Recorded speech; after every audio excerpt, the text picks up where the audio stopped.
Primeira Guerra Mundial, parte 2. Então, gente, na nossa última aula nós demonstramos um pouco como foi o contexto da formação da Primeira Guerra Mundial, quais as estratégias que foram utilizadas nesse conflito.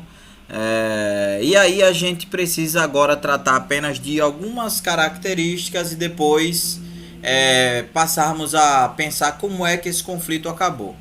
Então, a primeira coisa que a gente tem que falar das características desse conflito é que ele foi o primeiro conflito a formar o que nós chamamos de uma engenharia de guerra, né?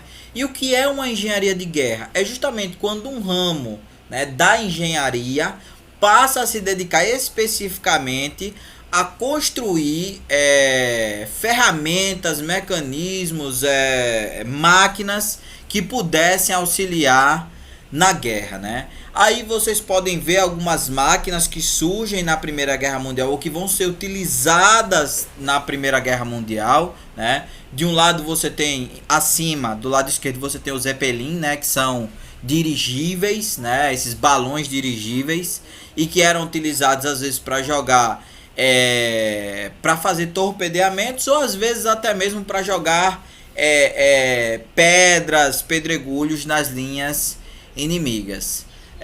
A outra invenção que você tem vai ser a metralhadora de repetição.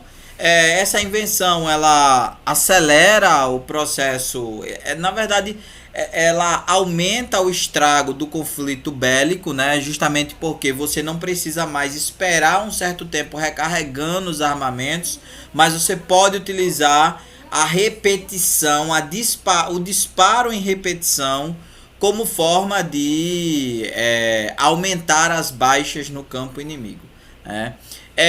Uma das invenções que vai ser muito utilizada é o uso do avião.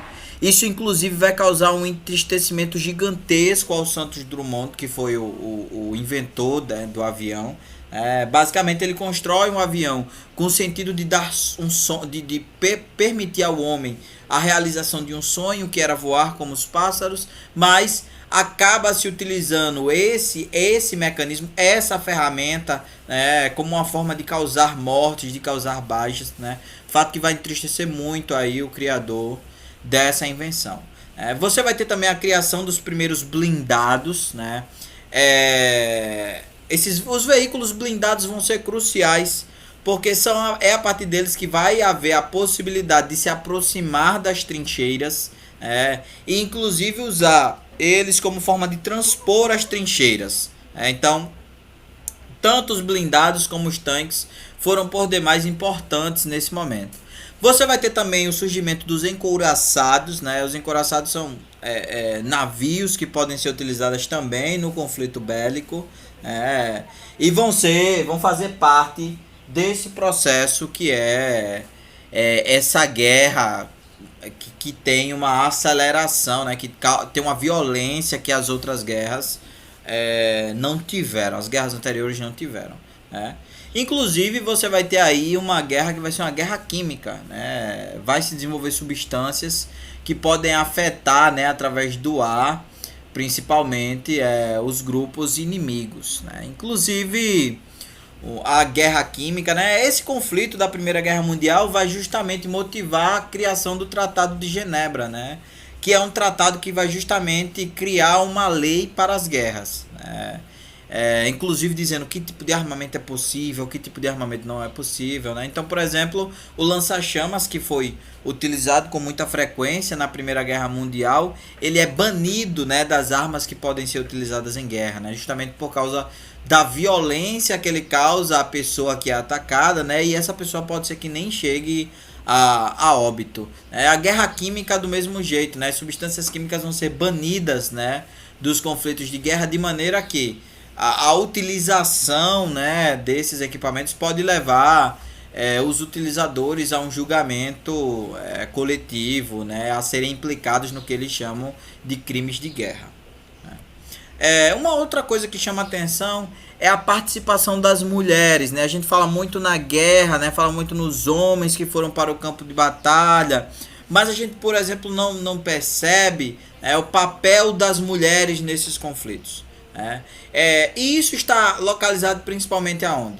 A partir do momento em que você não tem os homens trabalhando na indústria, são as mulheres que vão passar a fazer esse papel. E elas que vão produzir os insumos para a guerra, ou seja, o material necessário para a guerra. Então elas vão produzir fardamentos, munições, armas, botas, equipamentos no geral que passam a ser utilizados no fronte de batalha, na frente de batalha. Para além disso, as mulheres também vão desenvolver um trabalho muito importante que vai ser o trabalho das enfermeiras, que tem o papel justamente de cuidar daquelas pessoas que foram feridas em batalha, e que ainda continuam na região onde está acontecendo o conflito. Então, são as enfermeiras que vão cuidar das pessoas feridas. Então, as mulheres têm uma participação extremamente ativa nesse processo. E falar sobre isso é justamente romper com a ideia de que só os homens participam da guerra, de que só os homens são afetados. Na verdade, você tem todo um processo de violência que atinge todas as camadas da sociedade. Inclusive as mulheres levando as mulheres a trabalhar para poder prover os recursos que seus maridos em frente de batalha, os seus filhos em frente de batalha necessitam. E como é que você tem o fim da guerra, o caminhando para o fim, como eu coloquei aí? A guerra ela começa a chegar ao fim a partir de algumas coisas que vão acontecendo. Então a gente tem que registrar a saída da Rússia, principalmente como uma apoiadora dos alemães, a Rússia vai, na verdade, como uma apoiadora da Tríplice Entente. A Rússia vai passar por um processo revolucionário e ela não tem como se manter na guerra. Ao mesmo tempo, a Alemanha vai perdendo seus aliados, e eles cometem pode-se dizer assim, eles cometem um ato que vai acelerar o processo de finalização da guerra, que é justamente afundar alguns navios americanos, colocando os Estados Unidos dentro do conflito. Os Estados Unidos basicamente lucrou a guerra inteira, vendendo armamentos, vendendo produtos que a Europa não podia produzir porque estava em guerra. A partir do momento em que você afunda os navios americanos, os americanos basicamente tinham recursos suficientes para uma contraofensiva. E é a entrada deles na guerra que vai começar a fazer com que a guerra vá caminhando para o fim. E aí você vai ter justamente o armistício de Copenhague, esse armistício. Armistício é um tratado de rendição, que vai finalizar a guerra. Basicamente ele vai ser assinado numa floresta por alguns generais, e na floresta de Campagne justamente. Então assinaram esse tratado, que era um tratado de rendição. E quais foram as consequências da guerra? A consequência maior foi a construção do que nós chamamos de Paz de Versalhes ou Tratado de Versalhes. O Tratado de Versalhes basicamente era um tratado que tinha a função de organizar, punir os envolvidos na Primeira Guerra Mundial. E ele basicamente, apesar de você ter várias nações que participavam ali da política de aliança, ele basicamente vai punir com mais força a Alemanha. A Alemanha foi obrigada a devolver a Alsácia e Lorena. Eu falei desse território no começo, era um território interessante para a economia alemã. Os alemães perdem todas as colônias, estejam elas na África ou na Europa. Os exércitos alemães tiveram de ser reduzidos a um efetivo máximo de 100 mil homens, o que significava dizer que a Alemanha não teria um exército para batalhar em outros conflitos. Eles não poderiam construir navios de guerra e ainda tinham que pagar uma indenização de 30 bilhões de dólares aos países aliados. Veja só, a Alemanha sai devastada da guerra, mas ainda assim tem que pagar uma indenização que é gigantesca. Isso condenou a Alemanha a anos de pobreza. O Tratado de Versalhes ele vai gerar o que nós chamamos de um revanchismo alemão.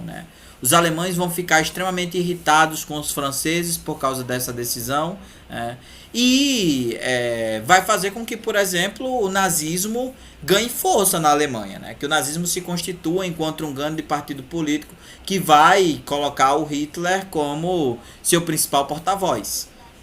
Então, é essa posição de humilhação que a Alemanha recebe a partir do Tratado de Versalhes que vai indicar o surgimento da Segunda Guerra Mundial. Vale ressaltar que esse foi um momento também que tentou se organizar a política em termos globais, né? Você tenta se criar, por exemplo, a Liga das Nações. Qual era a função da Liga das Nações? Era justamente evitar que novos conflitos bélicos do tamanho da Primeira Guerra Mundial, né, voltassem a acontecer, né? Para isso apostava-se na diplomacia, no diálogo, mas infelizmente a Liga das Nações não consegue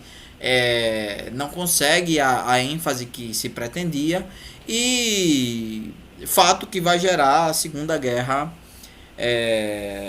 Mundial. Então, esse processo do revanchismo alemão e a impossibilidade da Liga das Nações de manter uma paz global leva ao que nós vamos falar depois, que é a Segunda Guerra Mundial. Vale ressaltar que haviam outras alternativas em relação ao Tratado de Versalhes. Por exemplo, o presidente Woodrow Wilson publicou um documento chamado Os 14 Pontos de Wilson, né? Esses 14 pontos visavam justamente construir. Ele não tinha a função de punir, né, a Alemanha, mas ele apostava na ideia de construir uma sociedade global a partir daquele contexto, né? Então, era basicamente o pactos de não agressão, né? De não agressão física, um reforço à diplomacia, mas infelizmente a solução escolhida, a solução acatada foi o Tratado de Versalhes. E aí é hora da atividade.